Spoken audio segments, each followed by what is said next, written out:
Saludo con gran cariño al auditorio de Telefórmula, que en este momento se enlaza con los trabajos de esta emisión. Muchas gracias por su compañía a través de la radio y las plataformas de internet. Son ya cerca de 45,000 contagios, 44,902 por ser precisos, y 471 personas fallecidas. Le pido que se cuide mucho. Un tribunal ordena revisar la prisión preventiva de Emilio Lozoya. En los próximos días podría llevar su proceso en prisión domiciliaria. Le comento que el CIDE, hace un momento platiqué con Jean Meyer, emérito del CIDE, y me dijo que pues se preparan para una larga batalla judicial, parte de lo que dijo el emérito. Yo creo que va a haber una batalla judicial, falta encontrar el juez valiente que otorgue el amparo y que después el amparo tenga efecto. Eso dijo Jean Meyer, y bueno, pues seguimos pendientes, por supuesto, de esa importantísima institución que es el CIDE. Hace un momento platiqué con la presidenta de Transparencia Internacional, Delia Ferreira.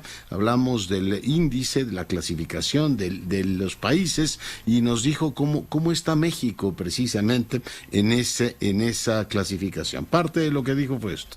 México, si usted ve la evolución en la década, empezó con 34 puntos y desde ahí ha ido decreciendo, ha llegado a su mínimo que fue 29 puntos y ahora está por segundo año consecutivo en 31.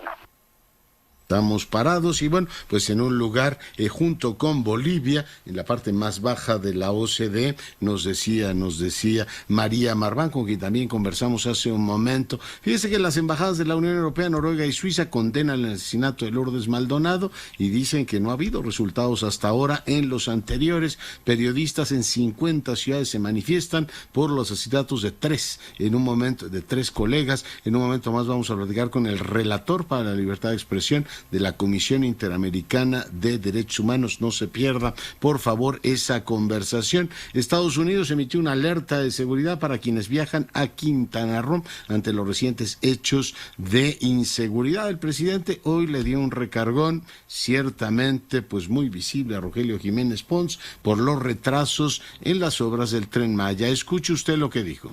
Si esa persona no se aplica, no se entusiasma, no tiene las convicciones suficientes, no internaliza de que estamos viviendo un tiempo histórico, entonces no está entendiendo de que una transformación es un cambio profundo.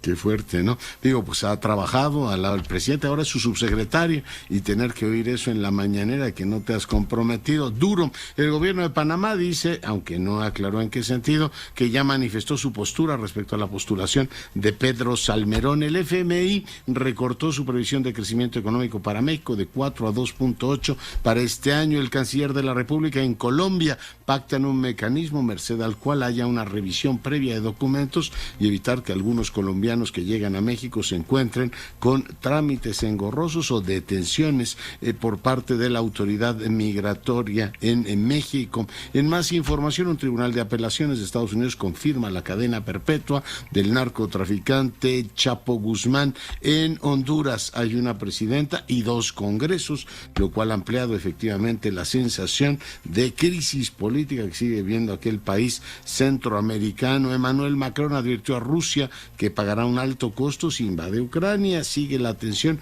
en aquella parte del mundo. El ejército ruso lanzó una serie de maniobras militares cerca de Ucrania y bueno, pues seguimos por supuesto pendientes de esa región del mundo. Vamos a hacer una brevísima pausa, regresamos en un instante. Antes de ir con los temas periodísticos, hoy se llevó a cabo el abanderamiento de la delegación de México que va a participar en los Juegos Olímpicos de Beijing, o sea, de Pekín 2022. Son 4 atletas, me dicen, los que van a participar, y así pues son ya 10 participaciones en Juegos de Invierno, incluida esta de Pekín 2022. Pendientes estaremos. Javier Giles, te saludo. Política, empresarial y judicial con el gremio pública que nos están siguiendo que no esta ha sido fecha asumida, que ya mientras las empresas periodísticas obtienen ganancias y luego de millonarias. este asesinato Ante uno este más. panorama, la ley Giles, no te estamos oyendo en absoluto. A ver si te puedes ubicar. Estamos escuchando el audio, supongo que es la persona que está hablando en el meeting. A ver si podemos escuchar a Giles. A ver si se escucha así. Pues, ahora sí, muy bien, adelante. Leonardo, se llegó esta fecha que ya se había programado para exigir justicia. Aquí varias organizaciones de periodistas se dieron cita en la Secretaría de Gobernación, una de las 32 ciudades de la República Mexicana que las y los periodistas pues organizaron un mitin para exigir justicia y para avisarle, para darle un aviso a las autoridades que deben de hacer algo para evitar más compañeras y compañeros asesinados. En efecto, uno de los últimos homicidios en contra de periodistas, el de Lourdes Maldonado, hace apenas unas horas allá en Baja California, pues prácticamente detonó esta pues indignación y esta molestia de cientos de periodistas en la República Mexicana que han sido amenazados, que han sido agredidos.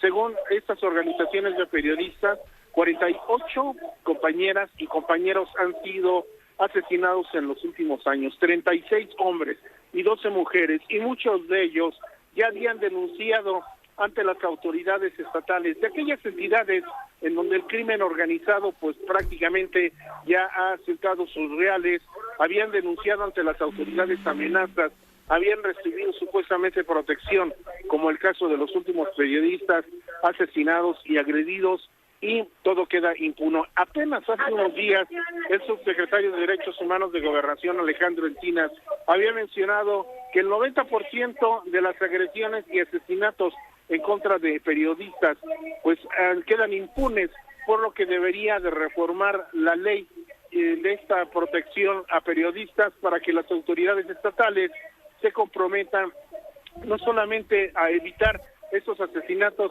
sino a indagar hasta las últimas consecuencias. Sigue este mitin que empezó pues prácticamente 5 o 10 minutos antes de las 8 de la noche. Aquí hay alrededor de unos 500 periodistas, entre los que se están manifestando de diferentes organizaciones, como los que venimos a apoyar y a cubrir esta nota. Estamos sobre la calle de Abraham González, en la puerta principal de la Secretaría de Gobernación, y exigen a las autoridades mayor protección a periodistas y también que se indague a quienes han cometido los asesinatos de estos 48 compañeros. Ya. Leonardo, es lo que sucede aquí en Gobernación. Javier, muy agradecido. Y bueno, pues hoy recibimos, y es un privilegio, al relator especial para la libertad de expresión de la Comisión Interamericana de Derechos Humanos de la OEA, uno de los mecanismos hemisféricos, Pedro Vaca Villarreal. Señor relator, bienvenido. Estimado Leonardo, muchas gracias por la invitación. Estoy absolutamente honrado de que la acepte. Oiga, decía usted que es un momento crítico, que hace falta en México todo el despliegue institucional del Estado y además mensajes firmes en favor de la prensa. ¿Qué le cuenta al auditorio que nos escucha y ve en todo el país, relator? Bueno, pues en primer lugar manifestar nuestra extrema preocupación. Esto es una tragedia sostenida de violencia contra la prensa en México, y solo para que el auditorio tenga una dimensión, en todo el año 2021 se registraron 8 asesinatos de periodistas en México, que ya es una cifra alarmante, y en los primeros 25 días del año 2022 llevamos 3 reportes. Creo que es un momento crítico, un momento muy importante, sobre todo para el reconocimiento de la labor periodística y que se brinden garantías para que se pueda ejercer esta actividad a lo largo y ancho de todo el territorio. Sí, una buena parte de las organizaciones que siguen este tema, señor relator, consignan que la impunidad ha sido el signo de los tiempos, es decir, crímenes sucesivos año tras año de periodistas, y no ha habido, en este caso, pues investigaciones concluyentes. Efectivamente, hay varias obligaciones en cabeza de las autoridades. La de brindar pronta y efectiva justicia es una muy importante, porque la impunidad en la práctica, cuando se normaliza, termina siendo un fenómeno permisivo a la repetición de las agresiones. ¿no? Es muy importante que los victimarios, que la sociedad sepan que asesinar periodistas tiene consecuencias de judicialización, y si hay impunidad, esas consecuencias se disipan y salen, digamos, del radar, y pues puede alentar a nuevas repeticiones de crímenes contra la prensa. Pero también es muy importante, y creo que los 3 casos de este año marcan una reflexión importante, y es la protección a la prensa en riesgo. ¿Qué pasa con las y los periodistas que tocan la puerta de las autoridades y que las respuestas que se dan, si es que se dan, porque no en todos los casos tenemos certeza de que se haya dado, es insuficiente para contener y para evitar estos desenlaces fatales que estamos lamentando con los ojos muy puestos desde la observación internacional? Ya. Oigan, los ajustes tienen que venir efectivamente desde las fiscalías para dar mejores resultados en las investigaciones. Los mecanismos de protección que están en los últimos días, señor relator, en cuestión, en entredicho, porque algunos de los que han muerto tenían esos mecanismos. Relator. Yo creo que si miramos los 3 casos de este año, ¿no? Por ejemplo, el caso de José Luis Gamboa, no tenemos reportes o documentación que acredite que haya activado algún mecanismo de protección. Y eso entonces abre la puerta a una pregunta, y es si los mecanismos de protección disponibles son de conocimiento de todos los periodistas, particularmente los que se encuentran no en las ciudades capitales. El caso de Alfonso Margarito Martínez, también en Tijuana, marca otro escenario, y es que se acudió a un mecanismo de protección, pero no tenemos registro de que se hayan dado medidas de protección o que haya habido una respuesta oportuna. Es francamente frustrante cuando hay activación de mecanismos, cuando los periodistas en riesgo tocan la puerta de las autoridades, y que terminemos en este tipo de hechos lamentables y fatales. Y el caso de Lourdes, que es el más reciente, creo que marca otra situación, y es que se activa el mecanismo de protección, hay la implementación de una serie de medidas, pero esas medidas resultan francamente insuficientes, y estamos en esta situación tan difícil. Entonces creo que de un lado es un Estado que está en la mira y está bajo observación internacional por las frágiles garantías para que la prensa pueda ejercer su labor, y eso no es de hoy, eso es de ya hace muchos años. Por otro lado, sabemos que es un Estado abierto al diálogo, que invierte una cantidad importante de recursos, y que entonces la pregunta también en este momento, y por eso estamos advirtiendo que es un momento crítico, ¿no?, del despliegue institucional, porque la articulación interinstitucional en un Estado que además tiene una arquitectura institucional compleja, de ser un Estado federal, debe optimizar los recursos tanto humanos como financieros para que estos hechos no se repitan. Y cierro, si me permite, con un último mensaje, y es muy importante también prevenir las violencias contra la prensa. Y este es un momento en el cual es muy importante mensajes enfáticos de respaldo a la labor, para que toda la ciudadanía sepa que hay un Estado que está respaldando la labor de la prensa libre.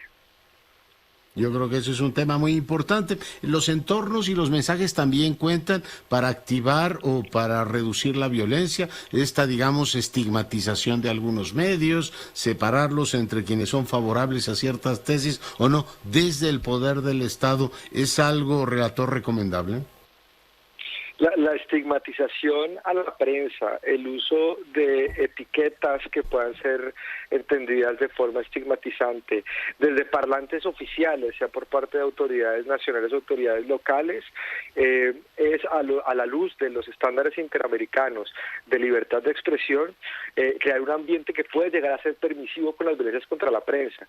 Yo creo que este es un momento en el cual, a nivel preventivo, el uso de etiquetas estigmatizantes en un contexto como el mexicano puede afectar seriamente las garantías actuales y futuras, y en cambio un discurso favorable a la deliberación pública, que reconozca la legitimidad y la contribución de la prensa desde distintos puntos de vista, una prensa plural, un debate público vigoroso, puede ser la puerta para empezar a animar a mejores garantías a las que actualmente tiene la prensa en México, porque un escenario, digamos, un efecto que suelen tener estos hechos es la autocensura, ¿no? Yo estoy seguro, y por eso hay muchas movilizaciones en varias ciudades de México, que la reflexión del sector, de las y los periodistas que están en terreno, también gira en torno hacia el destino que corresponde es la autoprotección vía el silencio, ¿no? Entonces, donde ya hay temor a hablar de asuntos de interés público, de crimen organizado, por temor a que el desenlace sea equivalente a los lamentables hechos que hemos tenido que registrar. Zonas de silencio. Por eso, a pesar de que son en México y Latinoamérica en general, uno de los continentes, bueno, el subcontinente más violento del planeta, los homicidios de periodistas tienen efectivamente ese contenido especial, ¿no? Se crea una zona de silencio y se empobrece, pues no solo el derecho a la información, sino el derecho a una deliberación abierta, relator. Así es, y creo que de la discusión que se tenga y del diálogo que se abra también va a depender las garantías futuras. Yo creo que es un momento muy importante para hacer un llamado reflexivo a las autoridades, recordar las obligaciones internacionales, animar a que se tengan espacios de mejora y en la articulación de la respuesta, porque la violencia contra la prensa está ahí, y esa violencia hay que contenerla, y esa violencia hay que prevenirla, esa violencia hay que judicializarla, y sobre todo a las y los periodistas que están enfrentándose a esos riesgos hay que protegerlos, hay que abrazarlos como sociedad y como democracia. Muy bien, pues tomo nota. Doctor Vaca, muy agradecido por el enlace. Con ustedes por la invitación. El doctor Pedro Vaca Villarreal, relator especial para la libertad de expresión de la Comisión Interamericana de Derechos Humanos, uno de los instrumentos, uno de los, brazos hemisféricos. Ahí están los estándares, ahí está el tema, ubicado de una manera muy clara por el relator. Rocío Galván, te saludo.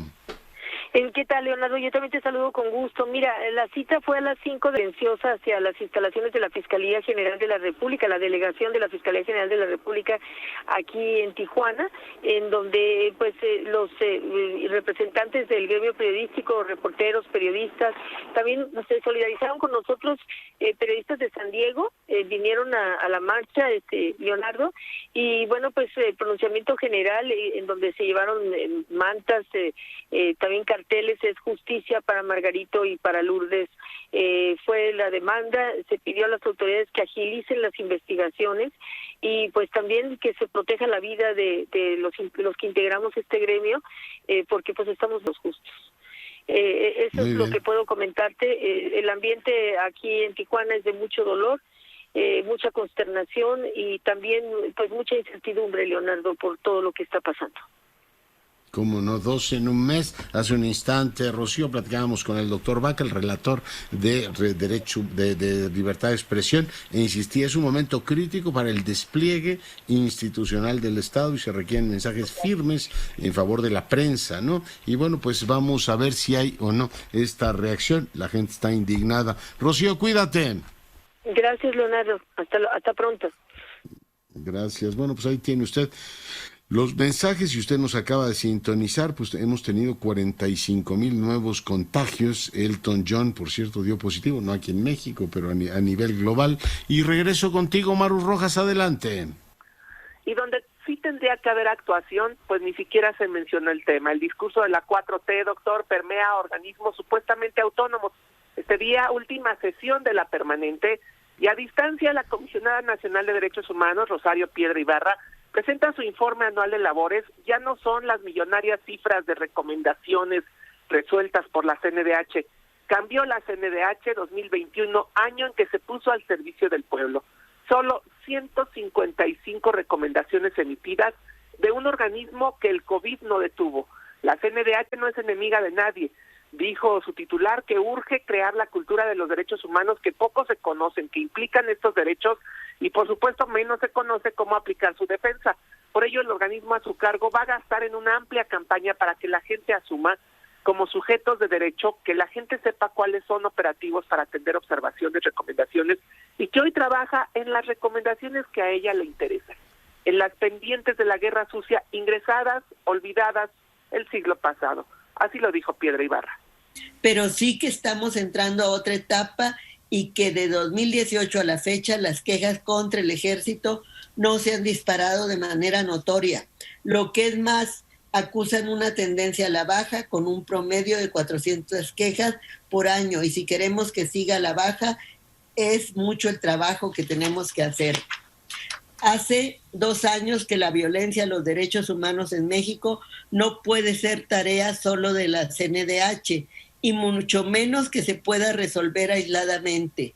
Insisto en ello, es menester un esfuerzo extraordinario que sume autoridades de todos los niveles, a jueces y fiscalías, comisiones estatales de derechos humanos y comisiones de atención a víctimas.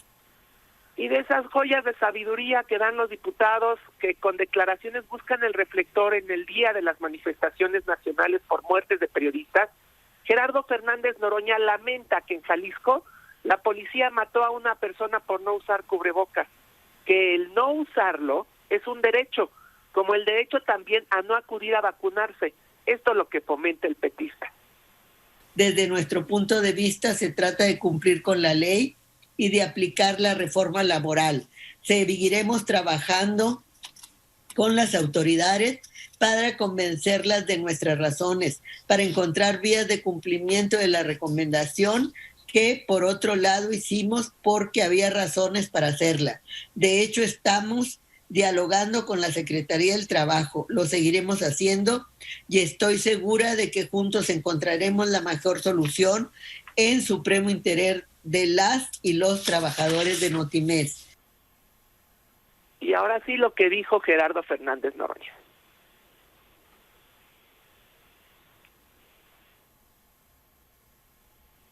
A ver, ¿lo tenemos? También la vacunación, y que a pesar de ello, autoridades menores en diversos puntos de la geografía nacional han perseguido, acosado, tratado como delincuentes peligrosos a ciudadanos por no usar, por ejemplo, el cubrebocas. Si la vacuna es la herramienta más fuerte construida por la ciencia del ser humano en el siglo XXI, no evita el contagio, ya me dirán si un trapito lo evita. Lo dijo contagiado positivo desde su casa y amenazaba con ir al pleno. La perredista, una diputada seria, Elizabeth Pérez, vicecoordinadora de la bancada del Sol Azteca, le recuerda a la titular de la CNDH por quién llegó a ese lugar y lamenta que no se atreva a reconocer las injusticias con trabajadores de Notimex, que ya escuchamos la respuesta de la ombudsman, pero aquí la solicitud de la vicecoordinadora del PRD.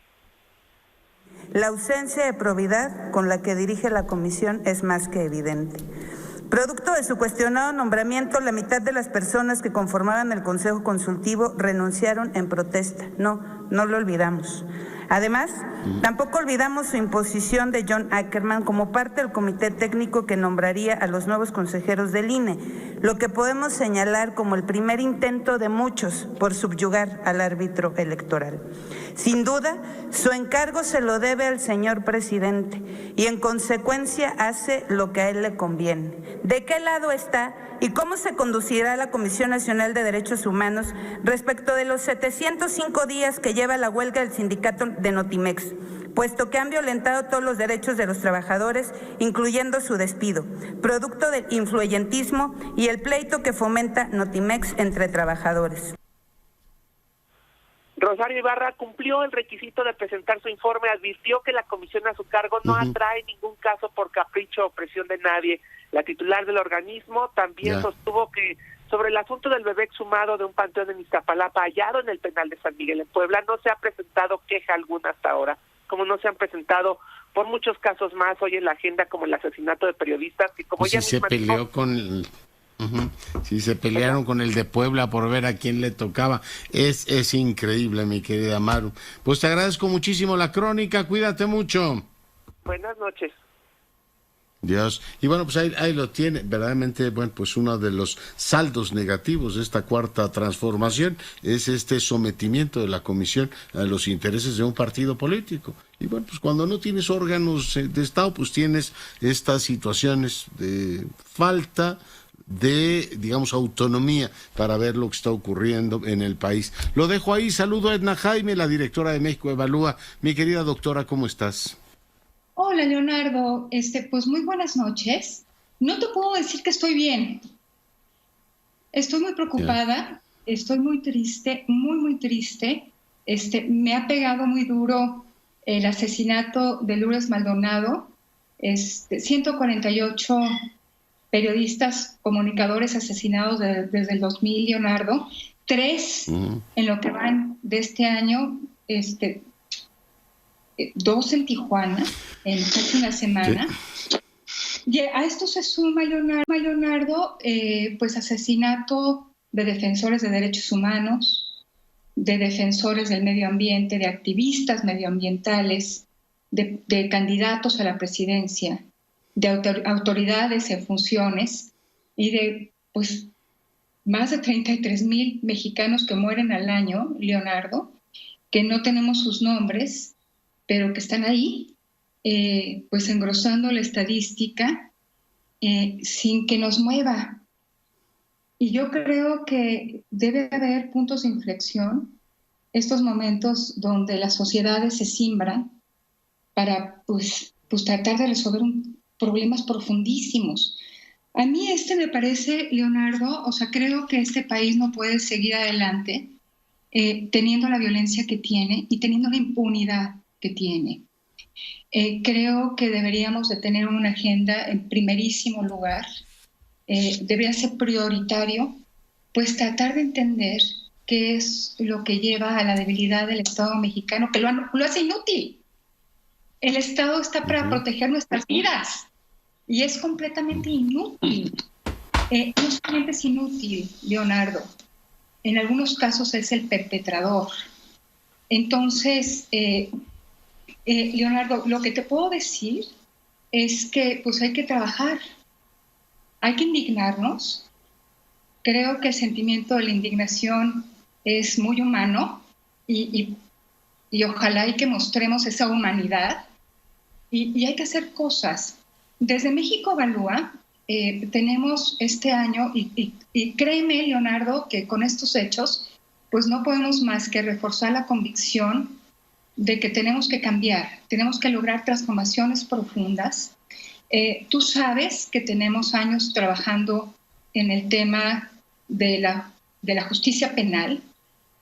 Creo, Leonardo, que una de las transformaciones que nos puede cambiar, lo he platicado contigo una y otra vez, lo reitero, lo seguiré hablando contigo hasta que esto no cambie. Tenemos que hacer que nuestras fiscalías sirvan. No en vano tuvimos un movimiento que buscaba eso, que las fiscalías sirvan. Si no tenemos fiscalías que sirvan, Leonardo, vamos a ver esto una y otra vez repetirse al infinito, porque necesitamos esclarecimiento de los hechos. Necesitamos llevar a los responsables a la justicia. Necesitamos identificar redes criminales. Esto no es un caso aislado, Leonardo. Seguir pensando que un asesinato es un caso aislado.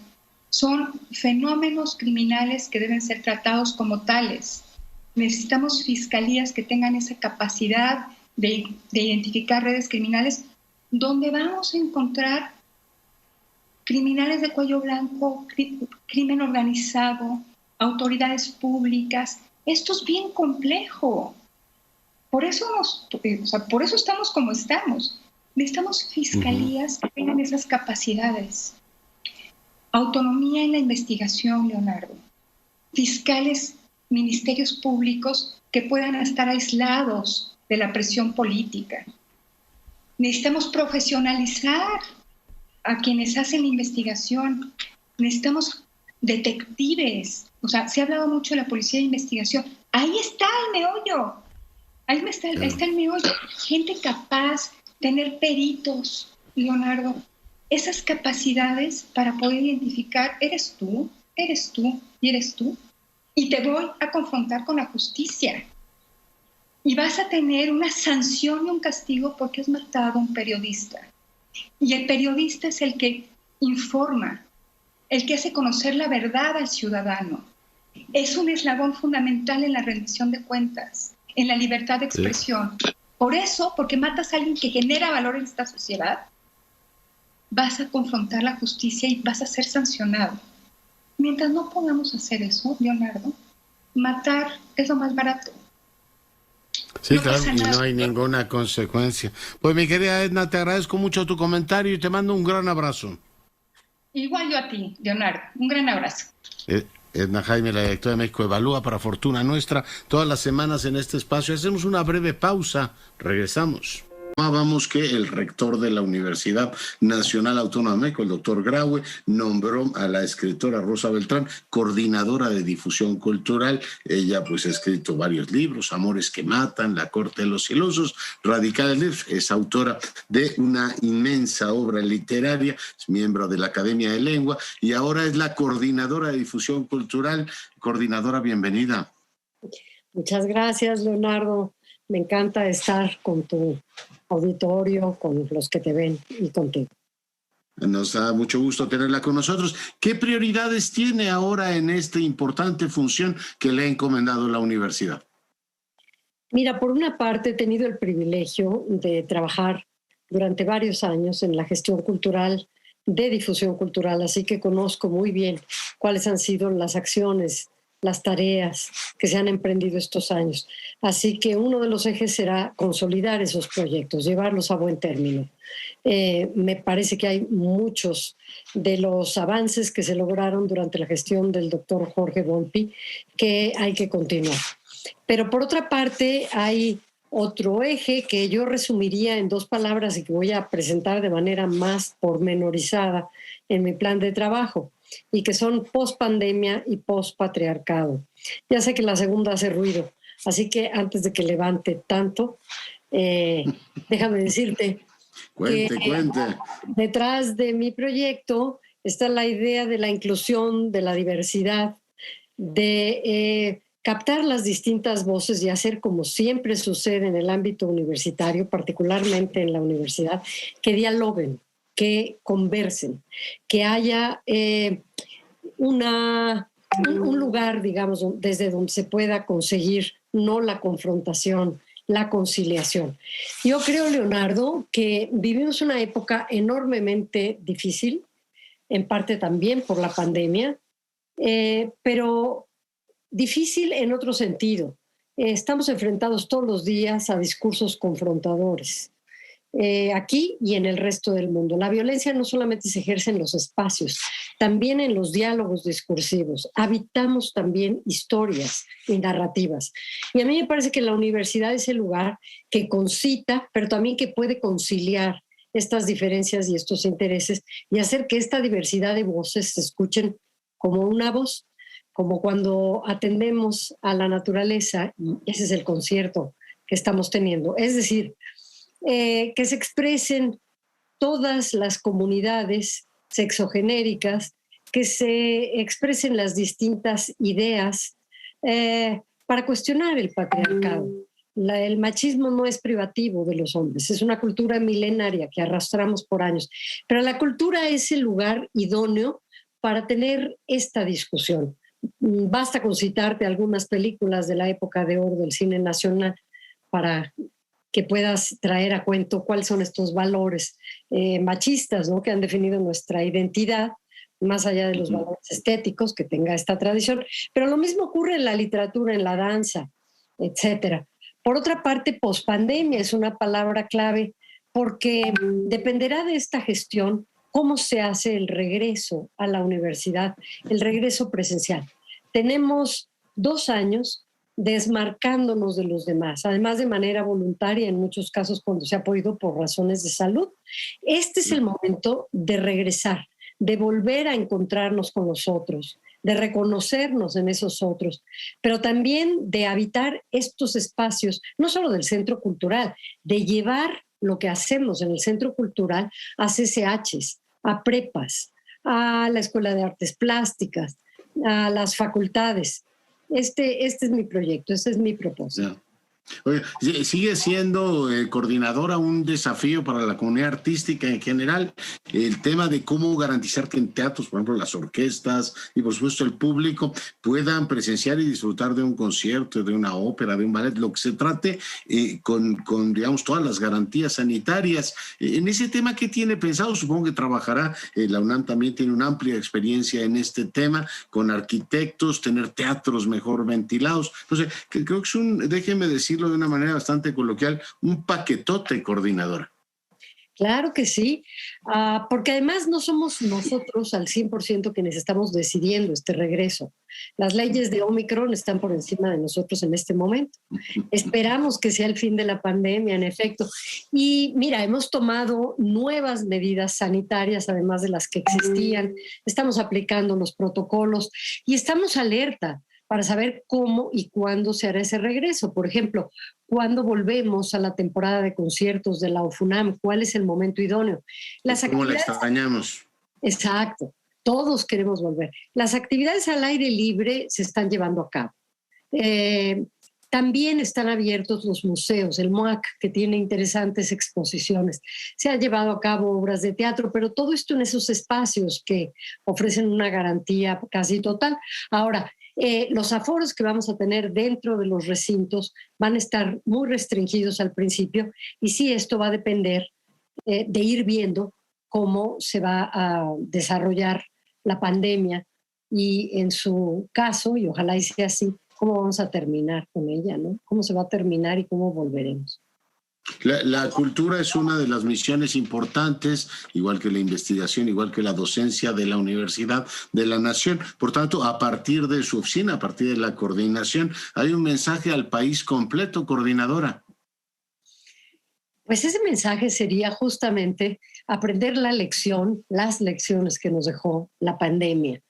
No solamente me estoy refiriendo a las lecciones de tipo, digamos, material, ¿no? Utilizar todos los dispositivos digitales, seguir con estas charlas, talleres, etcétera, a distancia, porque han multiplicado a la comunidad y porque nos permiten estar con todas las figuras importantes de cualquier lugar del mundo y tener una discusión en tiempo real, sin necesidad de traerlos. Pero por otra parte, las lecciones que tienen que ver con cuánto nos necesitamos unos a otros, cuánto necesitamos de verdad regresar a un discurso conciliador, a un discurso humanista, a un discurso como el que se ha tenido en la Universidad Nacional por mucho tiempo, que tiene que ver con ser foro de la discusión, pero desde el sentido académico, a un discurso que sea también incluyente. La pandemia nos excluyó de todo, volveremos a incluirnos. Yo creo que es un mensaje potentísimo. Le deseo, coordinadora, muchísimo éxito en su gestión y espero que en los próximos meses tengamos ocasión de volver a conversar. Sin duda, Leonardo, y nos hablábamos de tú, sigamos con esa buena práctica. Bueno, pero es usted, hoy es la coordinadora de difusión, hoy, muchas gracias. Hoy vale.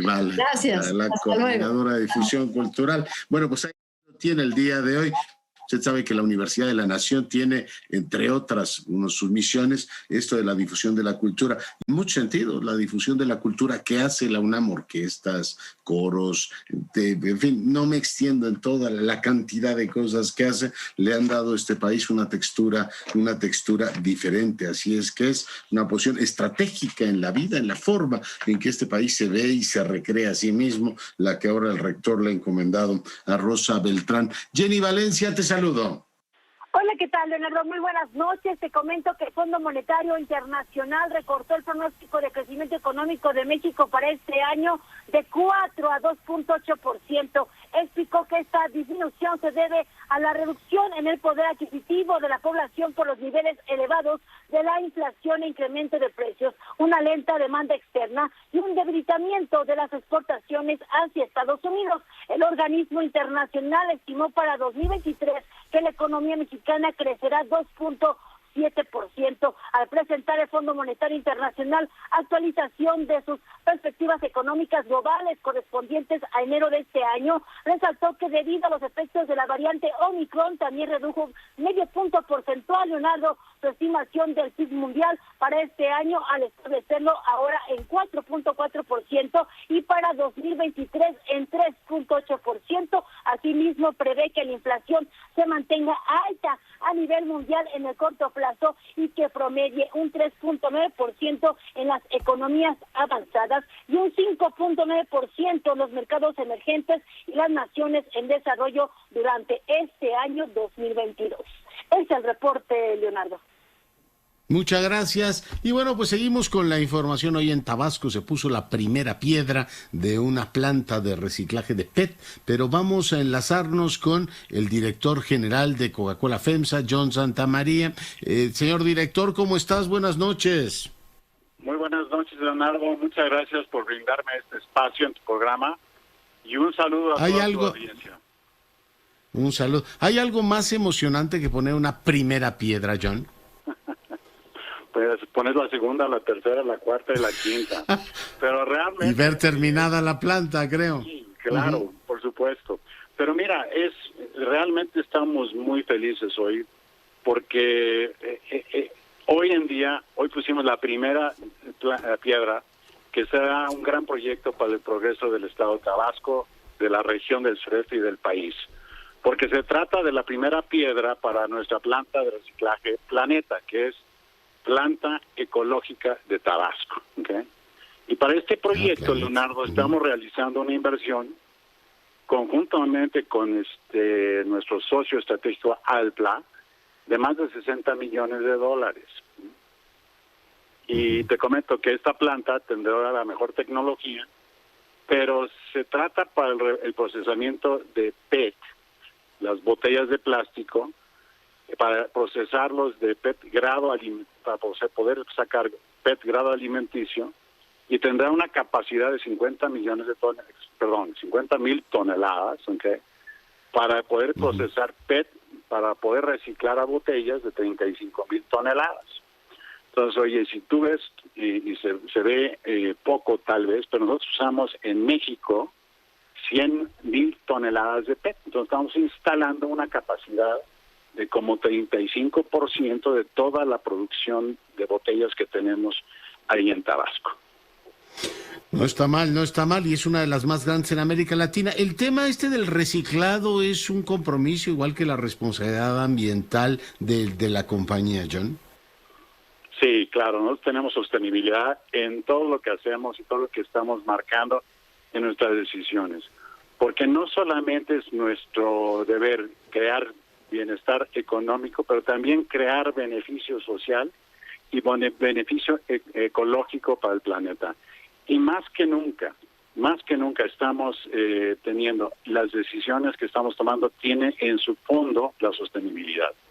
Y son esos tres ejes, el social, el económico y el ecológico, que estamos viendo como factores de decisión. Y tenemos una propuesta y tenemos una ambición, Leonardo, el cual es, poder tener para el 2030 el 50% de todas nuestras botellas, tenerlas hechas con PET reciclado. Tener el 100% de nuestras botellas colectadas para reciclarlas y tener esas botellas que se puedan reciclar 100% el material. Hoy en día acopiamos el 50% de todo lo que producimos y envasamos, pero nada más usamos el 29% de PET reciclado en las botellas, y nuestro objetivo es llevarlo al 50%, y también poder recolectar el 100% de las botellas. Por eso es tan importante esta planta en el sureste mexicano, porque no solamente estamos metiendo una planta reciclada de PET, pero también estamos invirtiendo en 18 centros de acopio, el cual recolectará esa cantidad de PET virgen o de botellas PET para poder procesarla en nuestras plantas y así limpiar nuestro ambiente. Y ese es nuestro compromiso de fondo, siempre estar mejorando la ecología, siempre estar mejorando nuestras comunidades, nuestra sociedad y obviamente así crear valor económico. Usar energías limpias en todo el proceso, John. Sí, mira, nosotros hemos pasado y hoy estamos usando en nuestras plantas el 85% de nuestra energía es energía limpia. Y el 2015, Leonardo, pues teníamos básicamente el 30% solamente de energía limpia en las plantas y hemos aumentado 50% en energía limpia. Para esto, para el 2030 queremos llegar a 100% de energía limpia, o sea, complementando todo nuestro compromiso con la sostenibilidad en México y en Latinoamérica también. Muy bien, pues me alegro mucho de haber conversado esta noche contigo. Te mando un gran abrazo, John. Oye, muchas gracias, Leonardo, y agradezco tu tiempo hoy en la noche e invito a la audiencia a conocer más de nuestra estrategia de sostenibilidad a través de todas las redes sociales de Coca-Cola FEMSA. Te mando un gran abrazo y es una gran inversión para el sureste mexicano, para Coca-Cola FEMSA y para México en general. Pues ahí tiene usted el anuncio. John Santamaría es el director general de Coca-Cola FEMSA, hoy conversando con usted. Bueno, pues gracias nuevamente y vamos contigo, Javier Giles, adelante. ¿Qué tal, Leonardo? Nuevamente aquí desde la Secretaría de Gobernación, ya alrededor de una decena de compañeros, tanto de aquí de la Ciudad de México como algunos enlaces con Tijuana y el estado de Guerrero, pues son periodistas que hicieron llamado a esta convocatoria de estas organizaciones de periodistas que están preocupados. Estamos preocupados porque las agresiones, las amenazas, la interrupción y el intento de evadir, el intento de realizar un trabajo periodístico en varias regiones de la República Mexicana continúa. Es por eso que salieron estas organizaciones solamente aquí en la ciudad. 35 ciudades de la República Mexicana, en donde salieron los periodistas a exigir justicia, a garantizar la labor de los periodistas, a indagar aquellas amenazas y sobre todo aquellas agresiones y homicidios en contra de los periodistas y a reforzar el mecanismo de protección a periodistas en toda la República Mexicana, pero sobre todo de los gobiernos estatales. Siguen aquí haciendo uso de la palabra algunos periodistas que han sido amenazados. Leonardo. Muy bien, pues te agradezco mucho el reporte y ahí está efectivamente la molestia de todo un gremio que está pidiendo justicia. Qué cosa más elemental que poder efectivamente hacer su trabajo sin que te maten. Gracias, Giles. Voy ahora contigo, Marcos Santoyo, en Morelia. ¿Qué está ocurriendo? ¿Qué tal, Leonardo? Muy buenas noches. Te saludo a ti y a todo el auditorio. Platicarte que reporteros, camarógrafos, fotógrafos, editores y parte del gremio periodístico de Michoacán se unieron al grito de "no se están matando", protesta que surge del asesinato de 3 periodistas a nivel nacional apenas en las últimas 3 semanas. Comentarte que esta tarde en la Plaza Melchor Ocampo los comunicadores colocaron sobre la plancha de la plaza principal de la capital michoacana, Morelia, consignas exigiendo justicia y una pancarta con la leyenda "nos están matando". Y es que, como bien lo saben, en los últimos 10 días fueron asesinados José Gamboa de Veracruz, Margarito Martínez y Lourdes Maldonado de Baja California. Aquí en Michoacán el posicionamiento estuvo a cargo de una de las representantes del gremio periodístico de nombre Patricia Monreal, quien pues exhibió que desde el 2006 a la fecha suman 17 casos aquí en Michoacán que se han presentado a lo largo de estos años, mismos que no han tenido pues alguna investigación concluyente pues al respecto. Aquí también los comunicadores pues nos platicaban un poco de la actividad periodística que realizan, además de que estuvieron presentes pues los familiares de una reportera de Televisión Azteca que trabajaba aquí en Michoacán, que fue atropellada durante su actividad periodística y que la empresa no se hizo responsable. Oye, lamentablemente nos tenemos que ir, me va a sonar la campana, te agradezco mucho el enlace y bueno, pues ahí está la jornada de indignación por parte de los colegas, en la cual por supuesto manifestamos toda nuestra solidaridad. Nos vamos, cuídese mucho y sea rabiosamente feliz, se lo merece.